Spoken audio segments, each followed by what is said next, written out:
The Airbus A380 is the world's largest passenger plane. Introduced in the 2000s, it has since ceased production. The largest customer, that being Emirates, operates an overwhelmingly large amount of them. Total units stand tall over any other operator, like a skyscraper in the Middle East, with over 100 in their fleet. They were big supporters of the program, and potentially without them, the ultimate impact the A380 would have had on the world and industry would not have been as widespread. Make sure to subscribe to the channel if you haven't already, and turn on those post notifications, that way you'll never miss an upload. Now, as production has come to a close, airlines are beginning to plot what's next for them. And for Emirates, they're taking an approach that no other airline is adopting.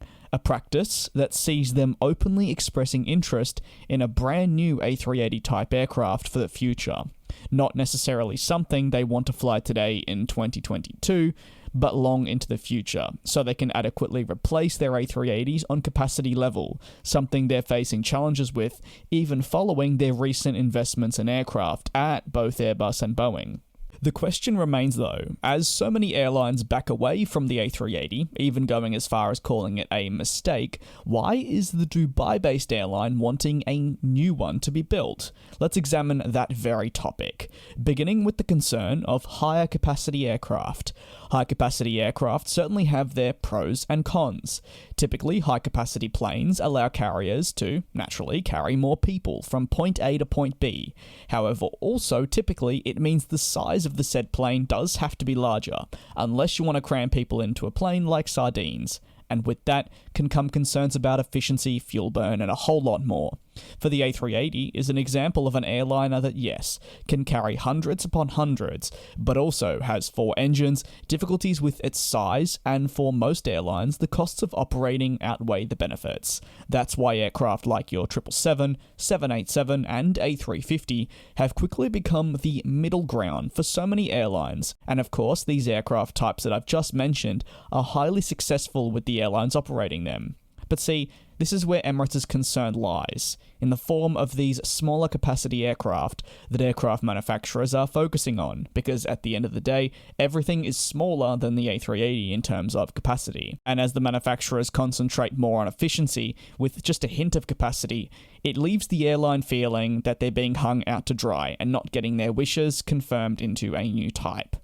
Passenger growth is always the center of attention in many cases. It is essential to be able to plan for the future, and during the pandemic, that planning definitely took a hit. Numbers were skewed, and we saw demand plummet significantly in many areas. It means that understanding what would be best moving forward became difficult, and that's why we saw a large pause on orders for aircraft. The industry, though, has actually recovered quicker than most would have expected, and now what we're seeing is airlines and people scrambling to keep up with that said demand. Over at Emirates, they actually expect the numbers to keep growing, and importantly, they expect the numbers to grow far higher than many have predicted over the next, say, 10 years. And to be able to meet the demand that they believe will be on offer, Tim Clark thinks that a plane with a capacity of 500 seats, or close to, if not more, will be absolutely crucial, depending on the configuration, of course. This can be especially noted into airports where slots are already tough to come by, and that is something we're seeing very much. It's a valid problem, whether that be London Heathrow, Los Angeles, and or much more. According to Clark, a new potential Airbus A380 would alleviate critical pressure felt at these major hubs worldwide. The problem Emirates faces is a European aircraft manufacturer that is not necessarily up over arms about restarting the A380 program in any capacity, especially in the form of a new aircraft that would require a lot of resources, time, money, and so forth. Why exactly is this? Well, despite the tiny 100-plus Emirates A380s that fly, they have always been the only airline very vocal about, I think, their love for such a plane. This, of course, being evident in their support for the Dash 800. So when it comes to acquiring a new A380, for many of the reasons listed above, they remain the only airline to really express such an interest, at least publicly that we know. The vast majority of other airlines that either flew the A380, well, they're getting the last bit out of this aircraft with the demand surging back, either bringing back all the units or only some to cope, with retirement plans for many airlines already in place for the type. Other airlines have retired it, and some, of course, are already contemplating what will be next after the A380. But almost in all cases, the answer for these airlines is not a newly designed double-decker plane, despite Emirates' claims that they have ideas to build an A380 that would be incredibly beneficial, efficient, and more, not just for them, but for anyone that would be willing to invest. Per a report by Flight Global, we also had the opportunity to learn more about Emirates' key ideas for such a plane. It's pretty intriguing, especially inside the cabin. There would be new technology implemented to reduce the weight of the aircraft if it ever went ahead. However, in principle, they'd want some new engines equipped on the aircraft that would be more efficient. This, though, is not the first time that we've seen something like this mentioned. Even in the olden times, when of course we were introduced to the A380 Plus, which does feel like an eternity ago, Emirates were expressing their desire for a re-engined A380, not an A380 Plus, although Airbus passed on that at this time and did not heed to the demands of the airline. The Dubai-based carrier, however, still to this day remains adamant that better engines would ultimately reduce the fuel consumption significantly.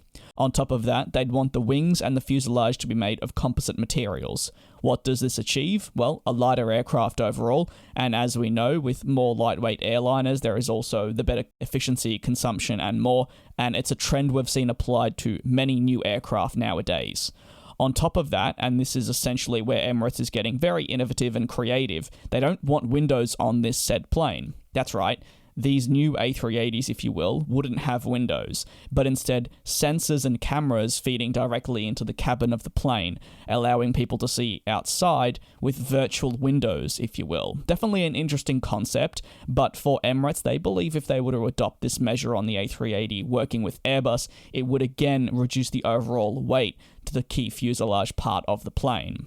All these ideas are, of course, fantastic and innovative. But while Emirates can innovate and put forward their suggestions, Airbus does seem very standoffish about the concept of such an aircraft.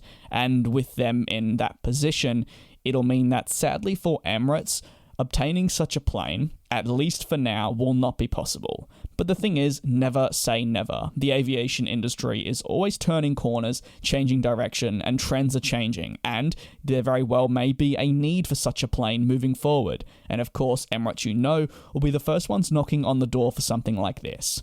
Now it's over to you. Do you believe Airbus should look at building a new A380 type aircraft for Emirates? And aside from Emirates, do you actually believe any other airline would be interested in such a plane? If so, do let us know down below the airline you believe it would work with. Thank you very much for watching. Do take care and also be safe, and we'll see you next time right here on GlobeTrotting.